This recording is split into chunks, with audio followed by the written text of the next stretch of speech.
2 ans et demi, la traction était en ruine dans le poulailler, la traction de mes grands-parents. Et c'est là que j'étais attiré par cette voiture. Attiré par cette voiture. Il y avait une Aronde également qui était à pourrir derrière la ferme. Et j'ai été attiré tout petit. Et mon rêve, c'était d'avoir une traction. Un rêve qui s'est réalisé quand j'ai eu une vingtaine d'années. J'ai acheté 2 tractions d'un coup, de colère. Et puis j'ai restauré la traction avec l'aide de très bons amis. Et suite à ça, ça a été la 2 chevaux Citroën. Et puis 3 2 chevaux. Et puis une Jeep, etc., etc. La drogue n'est pas terminée. C'est quand même une marque mythique, il n'y a pas à dire, hein, Citroën. Et puis j'étais très attiré par cette traction Citroën. C'est une voiture formidable. C'est une révolution automobile hein, dans les années 30 là. Donc ça a commencé par la traction. La 2 chevaux, c'est exactement pareil. C'est un art de vivre. C'est pas une voiture. C'est pas une contrainte, on va dire. Autant une voiture classique d'aujourd'hui, c'est une contrainte. Une 2 chevaux, c'est pas une contrainte. C'est pas possible. Et puis bon, après c'est un plaisir. Hein. On aime, on n'aime pas. Moi, j'en suis fou de ces vieilles bagnoles là. Donc c'est là la collection. C'est vrai qu'on a toujours tendance à vouloir en avoir plus. Ça, c'est une drogue. Je comprends ceux qui sont débordés par les nombres de bagnoles. Un petit peu. Déjà, être entre passionnés, ça c'est inestimable. Et puis conduire avec toute la population au bord de la route, quoi. C'est vraiment une ambiance extraordinaire. C'est à faire. J'avais entendu parler de ce Tour de Bretagne qui était vraiment, c'était vraiment terrible et ça m'a donné la chair de poule. Faire le Tour de Bretagne, ça m'a donné la chair de poule. D'ailleurs, ça m'en donne encore la chair de poule. Traverser les patelins, l'ambiance, les petits arrêts dans les petits arrêts étapes et compagnie, là, c'est vraiment une ambiance extraordinaire. On va changer de braquet, hein. Impeccable, c'est merveilleux. On l'entend, le klaxon?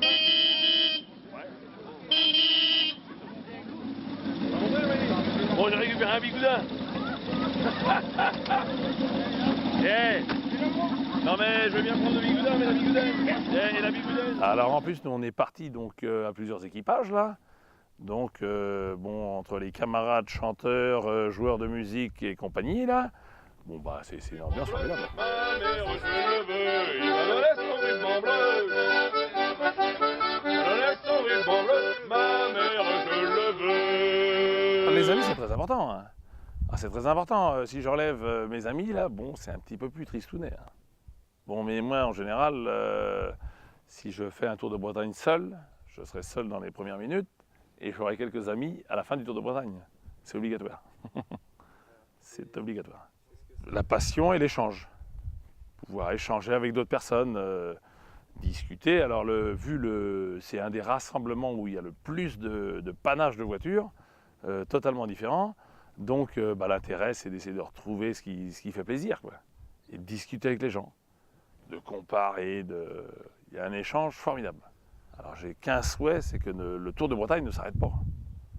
Un seul souhait, surtout. Ah, il faut continuer, c'est formidable. Il faut continuer comme ça, c'est vraiment formidable. J'aime bien l'ambiance, il y a pas pour le cacher. Donc le théâtre fait partie de l'ambiance également. Donc ça, j'ai commencé ça fait un peu plus d'une vingtaine d'années, là, aujourd'hui. Et un cousin qui est donc à la tête de cette association, là, qui est Transmission. Et on retrace des fresques historiques et c'est un plaisir de jouer ça. Alors c'est pareil, on est environ 250 à 300 bénévoles, là, ça dépend des années. Et il y a du copinage pas mal, il y a une superbe ambiance. C'est sympa.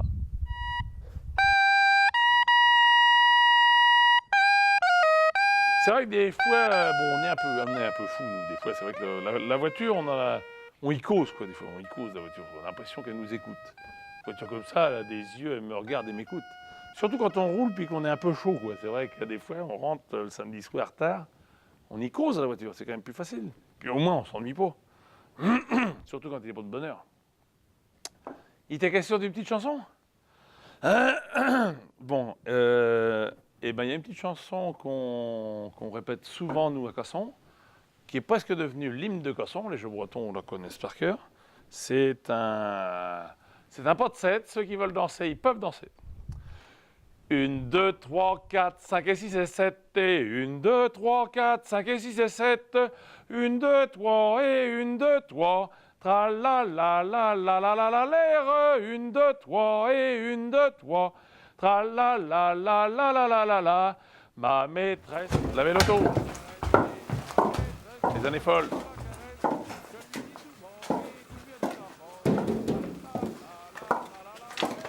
Ma voiture de fonction, ma petite 2 chevaux fourgonnette fin des années 50, donc qui tourne à merveille, restaurée de A à Z. Alors elle n'a jamais vu de parpaing forcément, parce qu'il est hors de question de l'abîmer, il y a juste moi qui monte dedans, c'est tout. Une petite 2 chevaux berline là, et puis bah là ma C4 qui me sert de modèle pour remonter l'autre. Et une petite 4 chevaux que j'ai fait don à mon fils Yann. La 4 chevaux. Donc une bonne base de restauration. 2-3 petits trous, bouffez pas les mythes. Mais c'est pas méchant, on a vu pire. Voilà, voilà.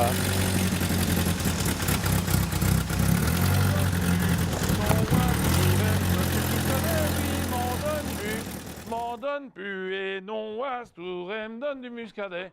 Ma grand-mère faisait de la galette et mon grand-père se chauffait les roupettes. Chauffe-tes donc sacré couillon, quand tu seras foutu, tu ne te les chaufferas plus, non. Chauffe-tes donc sacré couillon, quand tu seras foutu, tu ne te les chaufferas plus.